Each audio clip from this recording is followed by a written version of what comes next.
Rasel 24 YouTube চ্যানেলে তোমাদের স্বাগতম। আজকে আমি দেখাবো ওয়ার্কআপে কিভাবে এনআইডি দিয়ে ভেরিফাই করতে হয়। তো বর্তমানে দেখা যাচ্ছে যে ওয়ার্কআপে আবার পুনরায় এনআইডি কার্ড দিয়ে ভেরিফাই করতে বলতেছে। তো এই বিষয়টা আজকে আমি শেয়ার করব। তো তার জন্য আমি আগে আমার ওয়ার্কআপ অ্যাকাউন্টে চলে গেছি।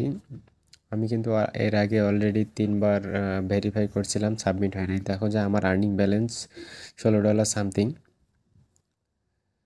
তো $16 সামথিং হওয়ার পরে আমি মনে করেন যে 2 থেকে 3বার এনআইডি কার্ড সাবমিট করছি, দেখা যাচ্ছে নট ভেরিফাই বা ফেসের সাথে মিলছে না।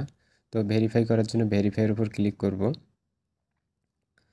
তো এখন যে দেখো যে এখানে এনআইডি কার্ড লেখা আছে, এখানে এনআইডি কার্ড থাকবে এবং ফুল নেমের জায়গায় অরিজিনাল নামটা দেওয়া লাগবে।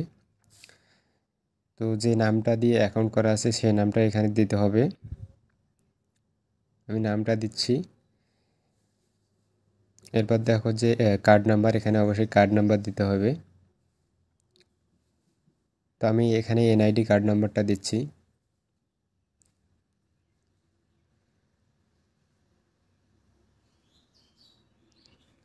তো কার্ড নাম্বার দেওয়ার পরে দেখো যে এখানে দেখাচ্ছে কার্ডের প্রথম পেজে এখানে আপনার নাম রয়েছে, এইখানে অর্থাৎ এনআইডি কার্ডের প্রথম পেজের এখানে ছবিটা আপলোড করতে হবে।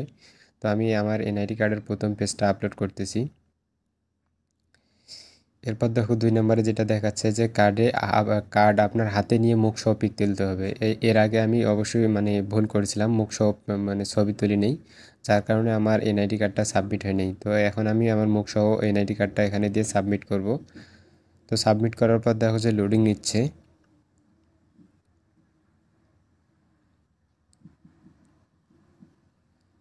তো এখন দেখো যে দেখাচ্ছে যে 20 থেকে 40 মিনিট অপেক্ষা করতে বলতেছে। তো অবশ্যই আমাদের এখন অপেক্ষা করতে হবে।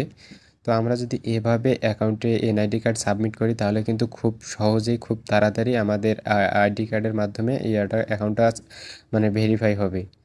ও এর আগে আমি করছিলাম কি, আমি এনআইডি কার্ডের পিছনটা দিয়েছিলাম বা এরকম প্রবলেমের কারণে অনেকেরই এনআইডি এই অ্যাকাউন্টটা ভেরিফাই হচ্ছে না।